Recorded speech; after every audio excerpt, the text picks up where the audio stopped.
Hey YouTube, so with the new high-speed rider booster pack coming out this Friday, I want to talk to you guys about the changes that Konami is making with the booster packs coming in 2016.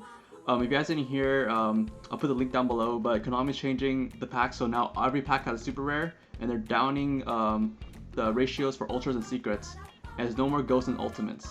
So they're testing it out with the new high-speed rider set coming out Friday, and after that, the first pack that's going to have this ratio is going to be January, the new pack in January. So the new ratio is coming out and the new pack setups. There's been a lot of controversies on it's good for the game, it's bad for the game, good for secondary market, bad for secondary market. There's a lot of thoughts going around about this, and I want to share to you guys my opinion on the new changes. So since we don't know everything that Konami is doing, we gotta consider two scenarios here to make it fair. Scenario one where the packs won't change at all, everything's the same as if it was last set. So pretty much same amount of super, same amount of ultras, just in every pack you'll get one super. Scenario 2, where the packs do change, they bump up the rarity or bump up the ratios. So scenario 1, where nothing changes at all, the really good thing about this is that you can't scale the packs anymore. Since there's a super in every pack, it's very hard to scale the pack. So if you guys don't know what scaling is, it's when you get a pack, a loose pack, and you measure it on a scale. Scale is really sensitive, it's probably to the third decimal point, and since with the old ratio, there's a rare in every pack, right? So before it'll be 8 commons, 1 rare, or 7 commons, 1 rare, 1 super. So obviously the one with the supers will be way more. Secrets are heavier than supers, and ultras are heavier than supers. But you can't really tell the difference between those. It's really minuscule. So you can for sure tell what's in the pack, if it's just a rare or there's a holo in it. But you don't know what holo it is. So also, if you guys don't know this, what Konami did to counteract this was to make the ultimate rare. The ultimate rare was made in a way that it's lighter than a super. So if you were to buy a box and scale your whole packs, knowing there's the ultimate in there, you won't be able to find where the ultimate is. I feel like sometimes the ultimate is worth more than the secret, because ultimate is kind of harder to find than a secret. So yeah, that's a good thing that Konami made a super in every pack, so you can't scale the pack anymore. So I give a thumbs up to you, Konami, for that. So second pro I can see is that the prices of the cards will go down. Since there's more of the card, there's easier accessibility to get the card. So that means players are able to get their core deck for cheaper. I mean, when you think about it, let's talk about one of the more pricier decks when it first came out, Clipforts. Carrier was super hollow, Helix was super hollow, Sacrifice and Scout were ultras, and this was secret. So this deck is very super expensive because like the supers were like $5 to $10 each. But now with the packs coming super in each pack, those cards will probably be like $1 or $2. So people will be able to play Cleaves now for really cheap. So think about future decks. People will be able to play decks now that require a lot of supers in the set. So that's another good thing for players. You're able to play pretty much any deck you want because prices go down. But at the same time, the prices going down is a con, especially for the secondary market that make a living off of selling cards. So now that the cards are worth less, their product is worth less. So let's say a store like, oh, I don't know, Project Yugioh. Let's say we open a case of the newest set. Since the prices of the cards are less, most likely when we open the box, we will not make our money back. And this is basic economics. If there's more supply of the card, there'd be less demand because everyone will have it. And this means that Yu-Gi-Oh shops will fall out. You know, the people can't make money off of selling singles anymore. And you know, you can't make a living, then your shop's gonna close. So I think this affects like multiple chains, the multiple chain reaction. Like first, store closed down, so player gotta travel further now. And then player don't want to travel that far anymore, so they stop playing. So then you'll see less people playing at regionals and stuff, and the player population just goes down. So I can see it can be a really big thing if stores start closing down because they can't make money off of the product, and that would really suck. So I think it's a really bad con, and thumbs down to you, Konami, for that. It also doesn't only hurt the secondary market like stores and vendors. It kind of hurts the players itself too. Like let's say you go to a tournament, right, and you win a box. Like you spent there all day to win a box, and you open crap. You know, it's kind of not worth your time anymore. Because we all know like Yu-Gi-Oh prize support isn't that great. You know, like we don't win money, or we don't win like cash prize or gift cards or anything. We win a box of cards or a booster box. And if that value of the booster box goes down, like what's the point in playing anymore? The prize support is pretty bad already, and you're making it kind of worse. You know, people will stop going to locals, and you know, business go down like I said earlier. And that's not good for anybody here. And the last con that I could see is that there's no more ghosts and ultis.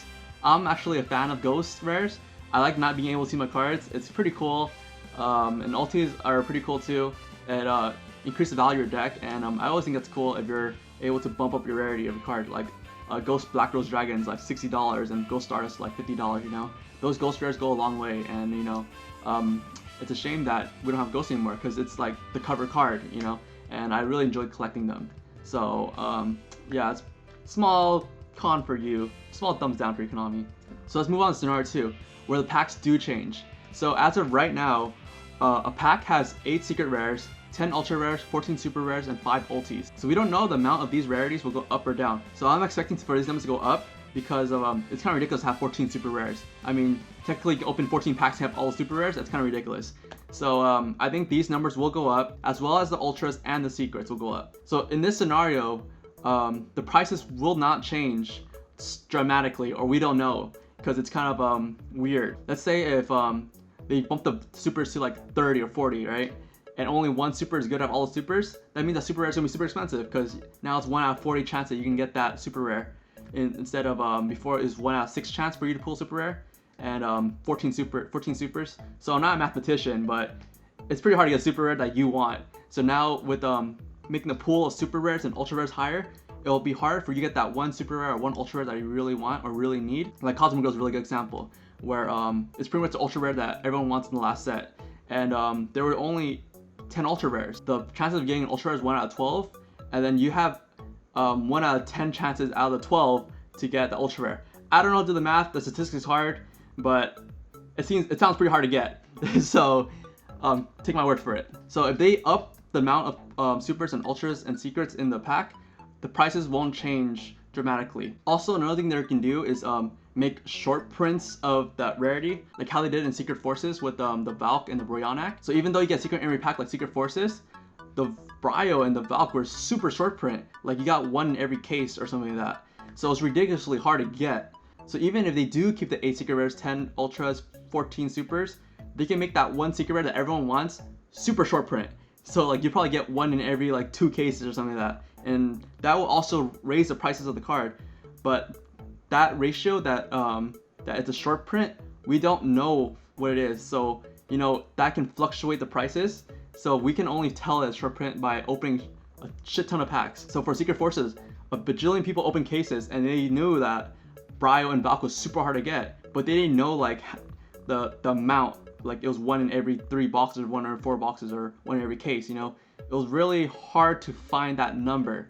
So if Konami actually does this short print rarity thing, the secondary market will be able to survive. It actually might even help the secondary market, because now we have like super hard to get Dark Arm Dragons, you know, like back in the day, where everyone wants it and it's very hard to get in the pack, and the pack was super hard to get, and it's pretty much a win-win for everybody, you know? Konami's happy, people are buying Konami's product, the secondary market's happy because people are buying from them, and you know, everyone's happy. Players are kind of not unhappy, but they're always unhappy, so no one cares.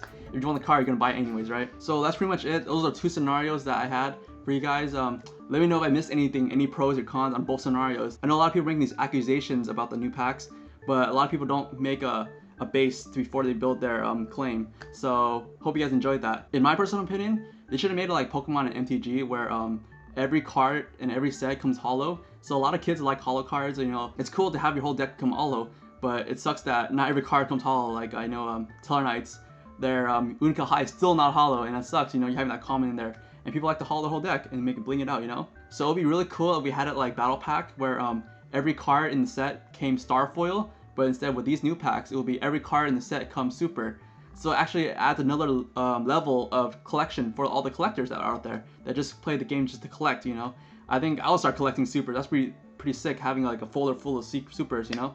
That's pretty cool. And my second opinion is that I think Konami is very smart for doing this.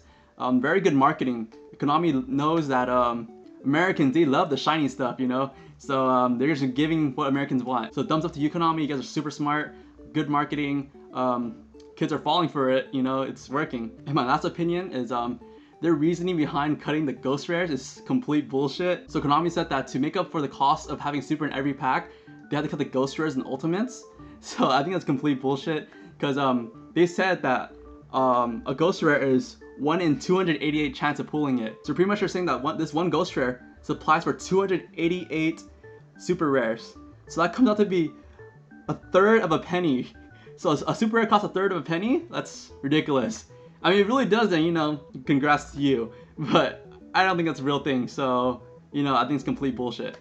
And I know my math is a little wrong, because you gotta account for the ultis and the supers already there, and the ultras and stuff like that. But in quick math, one ghost rare does not equal 288 supers. So I don't know, maybe the ghost rare machine is like, you know, super expensive to run, push a button, run, than the super machines. But whatever, whatever works for you, Konami. Kids are falling for it, and that's pretty much it, guys. Let me know if you guys like the new ratios, and if I miss any pros or cons down below. And I'll see you guys in the next one. Laters.